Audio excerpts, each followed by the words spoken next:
May the words of my mouth and the meditation of our hearts be always acceptable in thy sight, O Lord, our strength and our Redeemer. Amen. If you're at home, please be seated as we're seated here in the chancel and the nave. We heard this line from the very earliest time in our life, the narrative from Luke's Christmas story. There was no place for them in the inn.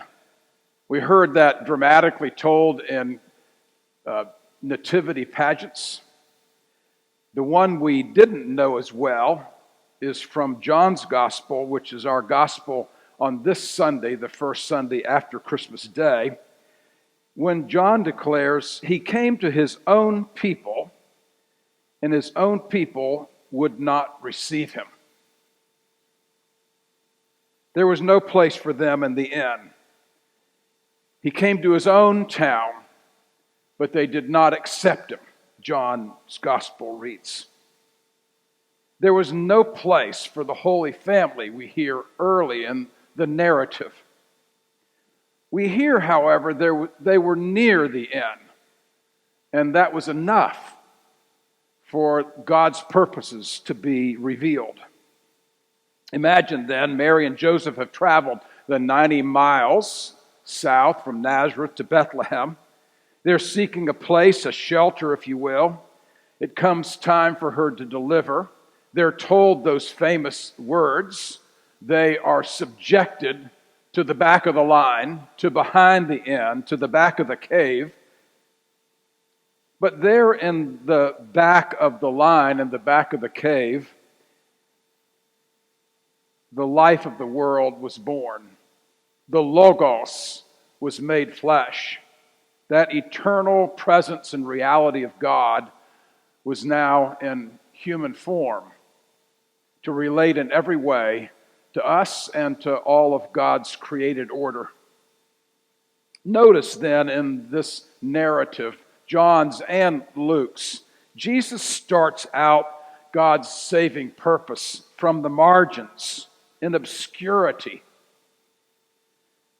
God's mission was from the edge, we might say. While there was room for Jesus in the center of everything, there was not room in that place. It is from the margins, then, that Jesus will learn that his whole life, mission, and ministry is to be performed. Remember, it was Hebrews who said Jesus then ended his journey by suffering for the world outside of the city gates.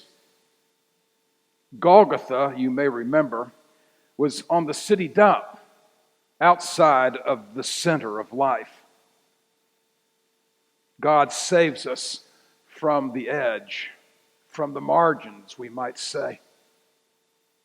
There's been a whole lot of life that has started and been lived on the margins. At the end of the 18th century, there was another boy who was born on the margins. His mother was frail. She died when he was little, 3 or 4 years old. His father was an abusive alcoholic. Early in his life, it was discovered that he had a fascinating skill for music. Because they were poor, his father would send him around to local drinking holes so that he could make a living for the family. He would take his violin and they would cart his harpsichord, and he would play up a storm, making a little bit of money to meet the family needs. Finally, the father died, and as a teenager then, he was taken care of by those around the church. He was not especially religious, but was taken under the care of a Roman Catholic priest. That priest then befriended him, encouraged his music, and then introduced him to the Christian faith. He was prompted by that priest to then visit Vienna, the center of music in those days, to meet his hero, Wolfgang Amadeus Mozart. He met him. He played a couple of his compositions for him. Mozart then said publicly, "This young man will write hymns that will inspire the world. This boy is good. He's very good. God will be known then through his music." Ludwig von Beethoven was that boy's name. He was born on the margins, cut into music from poverty, had an abusive father. No one ever thought he could make it to anything, much less world-renowned status. He started his life from the margins, moving forward.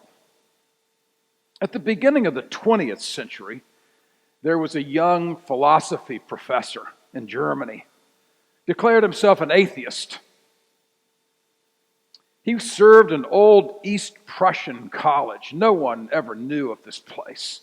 It was obscure, backwater, we might say. He described himself as a bitter young man. He taught, but his heart wasn't in it. He wasn't passionate about the students or learning. He just was going through the motions.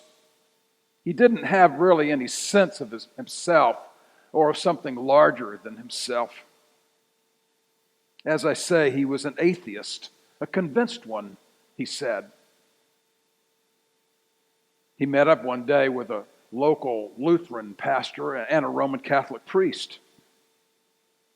They invited him to come one year to their Christmas Eve services.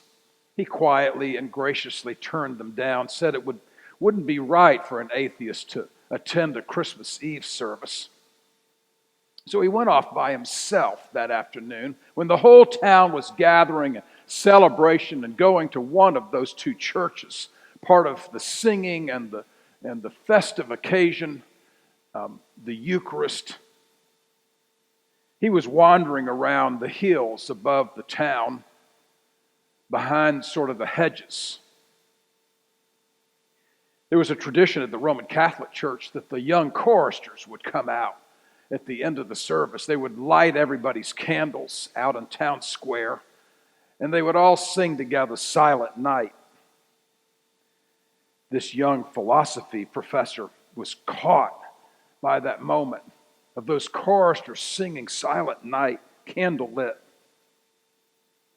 He said years later, "My atheism wasn't very safe in the faces of those young choristers. Behind the thicket, away from everybody, on the margins, Albrecht Schonherr, that professor, came to realize something was stirring his heart. The Spirit had taken hold of him. He began to see in the narrative something about the Christ that was compelling. He ventured toward that light, which is Christ.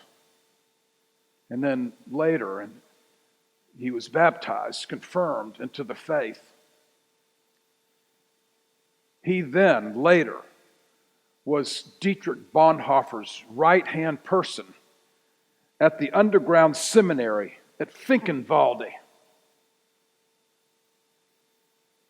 I met Dr. Schonherr. Albrecht Schonherr was then 95. He had become, along the way, a Lutheran bishop. He said, out where no one knew me, where I was noticed by no one, in the thicket, out above the town, I was captured by the Holy One through the voices, the young voices of that Roman Catholic Church. Moving ahead a few years later, at the end of the 20th century, a talented, bright girl from what she called the projects in Raleigh, North Carolina, made a decision one day to join up with a mission trip to Haiti that I happened to be leading. She was from a small little Episcopal church, as I say, in a poor area of the capital city. No one in our group knew her. She just came out of the blue. She signed up. Her parents put their signature on it. She showed up for the training. She went on the trip. She was monosyllable, we might say. Yes, no, maybe. Didn't talk much. We tried to include her. She seemed to always sort of be on the edge of the group, the edge in her city, the edge in her church. She was, we can say, on the margins. We took a trip to the Children of Promise orphanage outside of Cap-Haïtien, Haiti. There she held in her arms AIDS babies, we called them then, the poorest of the poor, the outcast of the world, in the poorest area in the Western Hemisphere. This young girl from Raleigh, from the projects, found connection with the good news of the gospel, the light that shines into the darkness. After holding one of those babies, Alida made a pact with herself quietly that she would never forget the suffering of those people outside of Cap-Haïtien. Many years later, after she finished both high school and undergraduate at NC State, she then decided that she wanted to go on to medical school to Tulane and study third world medicine. This one who was born on the margins was touched by children on the margins. And the light of the gospel shined through those events, compelling her then to give her life over for a life of medicine. Tonight, today, tomorrow, on into next month, Alida is now working with children in Tanzania at a hospital run by the Anglican Diocese. What about you this Christmas? Are you on the margins in some way? Emotionally, physically, financially, psychologically? Does it feel from time to time like you're trying to move from the edge to find something in the core? Our narrative, the reality of the Christmas story, tells us that God meets us in the margins. He was born out back. He was the back of the line. He went to his own people, and his own people did not receive him. But for all who received him, John's gospel goes on to say, they were given the light of the gospel. And the Word became flesh and dwelt among us, full of grace and truth. St. Augustine said it clearly, proud man would have died had not a lowly God have found us on the margins. May you know that good news this first Sunday after Christmas Day, that God who was born on the margins, the Logos, the Word became flesh, dwells among us, even when we're on the margins, meets us in those places, letting us know in grace and truth that we are God's children.